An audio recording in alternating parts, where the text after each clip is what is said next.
Salut à tous et à toutes, c'est Flippies, on se retrouve pour une petite théorie One Piece concernant le scan 822, puisqu'on a effectivement vu, à la fin de ce scan, une belle surprise, Vivi est de retour. Vivi, la princesse, Vivi Nefertari, qu'on avait vu pas mal depuis l'arc Baroque, enfin avec l'arc Alabasta, qui est un petit peu la saga Baroque Works, qui avait commencé à Whiskey Peak, avec même au Cap des Jumeaux, avec Laboon. C'est exactement ça qu'on avait vu la première fois dans Laboon, je m'en souviens, avec Mr. Nine.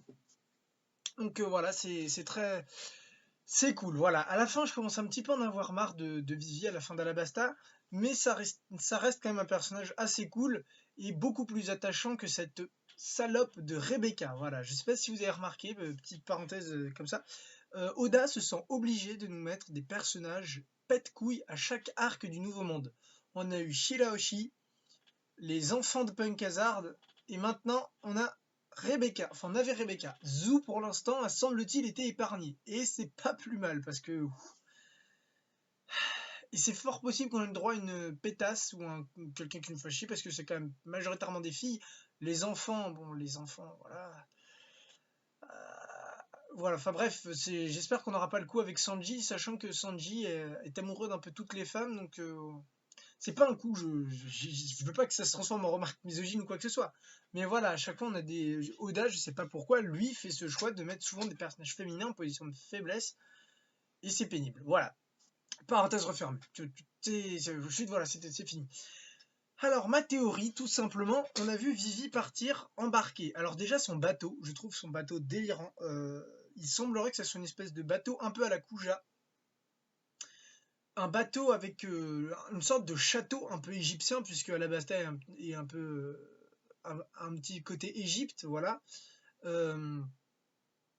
On voit carrément, enfin une sorte de comme le château d'Alabasta avec les mêmes monuments hein, qui semblent être en pierre et tout ça sur le bateau, puisqu'on voit bien des cordes qui passent par-dessus ce château. Donc ça veut dire qu'on est effectivement sur le bateau. Donc ça semble être une sorte de bateau un peu royal qui m'a l'air un peu classe. Et donc elle embarque et elle dit à son père de se dépêcher. Donc son du voyage, Shaka, le garde qui se transforme en chacal, Vivi, son père et Pell, puisqu'il semblerait que devant, sur l'escalier en train de monter, il semblerait que ça soit Pell, puisqu'il c'est un mec avec un grand manteau blanc et une espèce de truc avec Pell. Après, c'est peut-être pas lui, mais je pense que c'est lui, sachant qu'on a vu Shaka et que Pell est vivant. Après, effectivement, je sais pas. En tout cas, c'est pas aussi sûr que la jambe de Kid dans le 821, puisqu'il y a la jambe de Kid dans le 821. C'est dit, c'est sûr, il y a la jambe de Kid. Alors les gens qui disent je vois pas la jambe de Kid, bah, vous débouchez les yeux puisqu'il y a la jambe de Kid. On y retourne. Alors, deux options. Alors moi j'ai pensé d'une part qu'elle allait à Whole Cake Island, donc pour la tea party de Big Mom, puisque ça ne semble pas être qu'une sorte d'événement un peu pirate, un peu mal famé. Je pense qu'il y a les parrains du crime, mais également les grandes familles, puisque la Tea Party est annoncée comme quelque chose d'énorme. Mais d'un autre côté, il y a également la rêverie qui a lieu cette année. Mais ça voudrait également dire qu'on pourrait revoir Shirahoshi, Neptune et toute sa clique. Pour l'instant, je crois qu'en royaume, c'est tout. Sûrement le roi de Prodence, ainsi que le roi de la famille Doldo, donc la famille du roi Riku. Voilà. Et donc, j'avais pensé à ces deux choses. Alors, en fait, la Tea Party, je sais pas si ça a été dit, ça se trouve ça a été dit, donc dites-moi, mais je veux des sources, hein, je veux un truc sûr, je veux pas... La Tea Party, c'est ça, parce que moi j'ai compris ça. Non, faut que ça soit un truc dit sûr, parce que c'est là justement où ça coince pour moi.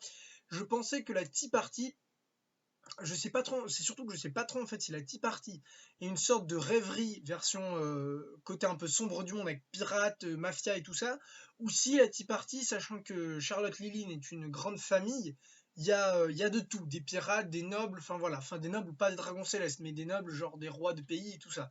Donc c'est ça en fait que je savais pas trop, parce que pour moi la rêverie en fait est un peu tard, pour moi, arrivera plus tard dans One Piece, parce que comme c'est annoncé, j'ai l'impression que ça va être un gros événement, à moins que ça soit effectivement un gros événement qui arrive bientôt, qui soit l'élément déclencheur de la résolution de One Piece et de ce qui va se passer en parallèle avec la guerre contre les Yunko. Voilà. Ça fait 5 minutes et j'ai toujours pas abordé la théorie, mais qu'est-ce qui... Aboul. Tout ça pour vous dire que, et si en fait Vivi n'allait ni à la Tea Party, ni à la rêverie. Alors je sais que la rêverie semble ce qui semble le plus évident. Évidemment, voilà. Mais j'ai envie de dire qu'il y a un autre élément, et la théorie est pas de moi. J'ai pas regardé les vidéos du doc, donc je peux pas vous dire si le doc a trouvé cette théorie avant moi ou si d'autres personnes l'ont déjà fait. Je n'ai regardé aucune review de scan et je n'ai vu aucune théorie concernant ce scan, hormis un titre de théorie, je crois, de One Piece Belgium. Mais c'est tout. Je vous jure que je n'ai rien vu. Donc, si quelqu'un a trouvé cette théorie avant moi, je n'y suis pour rien. Surtout que c'est pas moi qui l'ai trouvé. C'est un pote à moi, donc qui s'appelle Plasmou, qui est graphiste. D'ailleurs, on bosse ensemble sur un gros truc en ce moment. Mystère, je vous révélerai ça un autre jour. Et on en a discuté, il me fait, t'as vu le 822, et il m'a sorti cette théorie, et si Vivi était une révolutionnaire? Et ça, c'est pas con, parce que sur le papier, comme ça, il me balance ça, je fais, ouais. Il m'a expliqué, et effectivement, on a vu, certains d'ailleurs ont avancé, sont pleins que Dressrosa ressemblait énormément à Alabasta. Qu'est-ce qui s'est passé dans ces deux arcs? Et ben, c'est un royaume avec un roi souvent sage, genre Riku et Nefertari sont deux familles qui étaient très très aimées dans leur pays, sauf que un grand corsaire s'empare du pouvoir par la force, plus ou moins, ça, ou un moyen un peu dégueulasse, même pas par la force, que Doflamingo l'a fait par la force, mais il a tourné ça de manière à ce que ça soit subtil, et ils arrivent à destituer les rois ou à les faire passer pour des faibles, et s'emparent du véritable pouvoir de ce pays. Et la marine n'intervient pas puisque les grands corsaires sont à la solde du gouvernement mondial, mais personne n'intervient, personne ne s'en rend compte, et donc le peuple souffre sans forcément le savoir, et le pays en général, le pays en lui-même souffre, et la marine n'intervient pas. Et donc Fujitora le dit lui-même à Dressrosa, ce n'est pas à moi de vaincre Doflamingo, la marine n'a pas agi, ce serait malvenu de le faire. Bon ça, je suis plus ou moins d'accord, mais voilà, il le dit. Et donc à Alabasta, il s'est passé exactement pareil. Smoker, lui, aurait voulu intervenir, mais n'aurait pas pu. Tout simplement, s'il n'y avait pas eu le fils, Smoker aurait perdu son affrontement contre Crocodile. Tout ça pour vous dire que la famille Nefertari peut se sentir trahie. Et on a vu récemment, voilà, avec ce qui s'est passé, qu'effectivement la famille peut douter du gouvernement mondial. Comment ça se fait que eux, le gouvernement mondial, qui se dit si puissant, qui prône leur justice à travers le monde en rassemblant tous ces gouvernements, voilà, le gouvernement mondial en lui-même rassemble tous les pays, est pas capable de voir que les personnes qui travaillent pour eux font le mal et font l'opposé. Et donc là, on peut y voir une certaine perte de confiance. Et là, c'est intéressant puisque que ferait un pays qui perd la confiance? Eh bien, il devient révolutionnaire, tout simplement. Alors, pas forcément révolutionnaire, allez, on prend les armes, on va gueuler, en mode Get No dans Camelot. Non, pas forcément, ça peut être plus subtil. Ils peuvent pendant les 2 ans, pardon, ils ont pu se dire, bon bah, j'agite beaucoup mes mains, j'essaie de vous hypnotiser, de vous manipuler. Ils ont pu se dire pendant les 2 ans, la famille Nefertari, mais faut qu'on bouge. On peut pas laisser le gouvernement mondial faire ce qu'il veut, surtout qu'on avait vu la dernière fois que c'était avec Wapol, on avait vu dans le passé que Wapol avait frappé Vivi, je crois, et elle avait répondu, mais tout à fait genre, c'est pas grave, excusez-moi de m'être mis sur le trajet de votre main. Enfin, genre hyper diplomatique, la meuf, la gamine de 8 ans est 10 fois plus mature qu'un gars de 30 qui est roi de son pays. Et on a là aussi, la famille Nefertari a pu constater que ben, même là, il y avait des injustices. Et donc, qu'aurait-il pu faire? Tout simplement devenir révolutionnaire, puisqu'ils auraient constaté, à la manière d'Aokiji, que le gouvernement n'est pas capable d'assumer. Et donc, qu'est-ce qui a appuyé cette théorie? Et là, c'est l'argument qui m'a convaincu, qui m'a sorti. Il m'a dit, n'oublie pas, Dragon a convoqué les dirigeants. Et ça, j'y pensais beaucoup, mais je n'ai pas fait le lien. Et effectivement, je trouve que ça prend tout son sens. Dragon convoque les révolutionnaires et Vivi part en mer, alors qu'on n'avait pas revu Vivi depuis Alabasta, hormis les mini-aventures ou des choses comme ça. Donc effectivement, Vivi, la famille Nefertari pourrait être des leaders révolutionnaires, puisqu'ils ont un pays, ils ont des richesses, donc ça veut dire qu'ils peuvent être un élément important, d'autant plus qu'ils possèdent de puissants guerriers. Pel et Shaka sont pas non plus les bouseux, enfin je veux dire, ils se sont fait défoncer oui il me semble qu'il y en a un qui a affronté Croco, ils se sont fait défoncer par Baroque Works, mais ça reste quand même 2 Zoan, donc sachant que l'un d'eux est capable de voler, donc ça apporte 2-3 petits avantages. Ça peut être utile. Et donc voilà, c'est tout simplement, voilà, j'ai rien d'autre à dire, c'est l'élément qui m'a convaincu. Vivi pourrait donc faire partie des révolutionnaires, et on peut également se dire que pourquoi pas la famille Riku pourrait travailler avec les révolutionnaires. Mais moi j'entends pas forcément la révolution, enfin voilà, la révolution française, plus la révolution, bon ben voilà, faut enquêter, faut faire comme font les révolutionnaires de Dragon en fait, tout simplement les révolutionnaires de One Piece, enquêter et rendre la vraie justice que n'est pas capable de rendre le gouvernement mondial, puisque à force d'avoir avec cette grande organisation, ce qu'on constate partout dans notre monde aussi, c'est que voilà, le pouvoir se perd, les gens se sont corrompus, et il y a tellement cette instance est tellement grande que le pouvoir est tellement dilué que voilà, on peut pas empêcher les Nezumi qui acceptent les pots de vin d'Arlong, euh, les Shichibukai qui en font qu'à leur tête, voilà, certains mêmes officiers de la marine qui font ce qu'ils veulent, même des agents des Cypher Pole, genre Spandam qui abuse de son pouvoir, enfin voilà, tout ça. Et donc, ça peut amener à se poser des questions et à cette fameuse révolution. Je trouve ça intéressant, il est fort possible que Vivi aille à la rêverie, ou pour moi, voilà, je pense que le top 1, ça reste quand même rêverie. Puisque bon, ça semble plus logique, sachant qu'on sait qu'elle doit avoir lieu cette année, pas notre année à nous, mais dans l'année dans le monde de One Piece.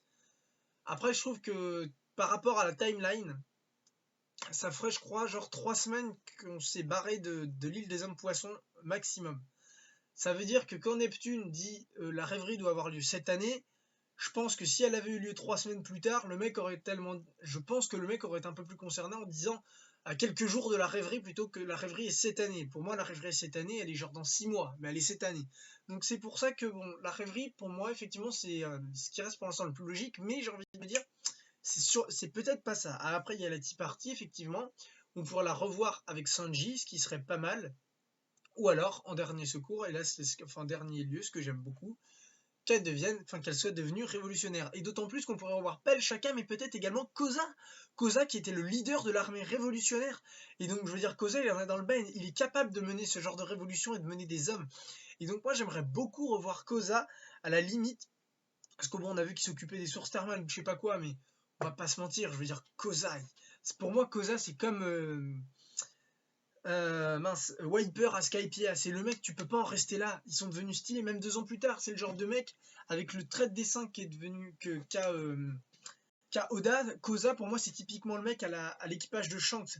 C'est-à-dire, voilà, son froc beige, sa chemise rouge, ses petites lunettes de soleil stylées, mais en dessous, t'as une putain de musculature sans que ça soit totalement disproportionné à la barbe blanche ou à la Kaido. Mais voilà, il est baraque, il est sobre, mais quand il est là, tu sens que le mec est là, il est présent et il impose, enfin voilà, tu sens sa présence.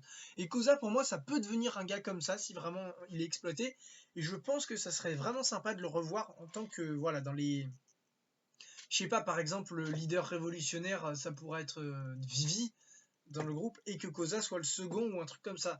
Surtout que le duo Vivi-Koza pourrait très bien marcher avec Vivi, la politicienne qui négocie, qui sait un petit peu se battre également, et Koza, le mec qui est là pour la protéger. Voilà un petit peu le coup du prince charmant. Excusez-moi d'avoir tapé, ça fait bouger l'ordi. Voilà, ça serait vraiment très sympa, je trouve. Donc, voilà. Voilà, dites-moi ce que vous en pensez. Moi, en tout cas, j'adorerais revoir Vivi, enfin surtout Koza, en mode sabot, un petit peu pas avec la Dragon Claw, mais avec une technique bien propre à lui. Je trouve que Koza en impose. Voilà, on avait vu qu'il se battait avec une sorte d'épée, pas trop katana, mais plus vraiment épée, il me semble. Donc on peut avoir une technique un peu chevalier, voilà, enfin un truc un petit peu cool avec le haki et tout ça. Ça serait vraiment stylé. J'adorerais revoir Koza, même Pell qui est vraiment cool. Donc voilà. Dites-moi ce que vous en pensez. Sur ce, si cette vidéo vous a plu, n'hésitez pas à la liker. Même pas, n'hésitez pas, vous la likez, point barre. Vous avez pas le choix, voilà. Vous la likez. Sinon voilà, d'accord, hein. J'espère que vous m'avez bien compris. Abonnez-vous également. Je pars dans des délires, des fois, c'est hallucinant. Facebook, Twitter, comme d'habitude, n'hésitez pas à retrouver dans les fiches. Je ne saurai jamais dans quel côté c'est, hein, vous faites pas chier. N'hésitez pas à retrouver dans les fiches mes précédentes théories avec celle de la semaine dernière avec la jambe de Kid qui est bel et bien ici, du 821 ainsi que les autres théories, mais également mes reviews de scan. Voilà, sur ce, merci à tous d'avoir regardé cette vidéo. Salut à tous.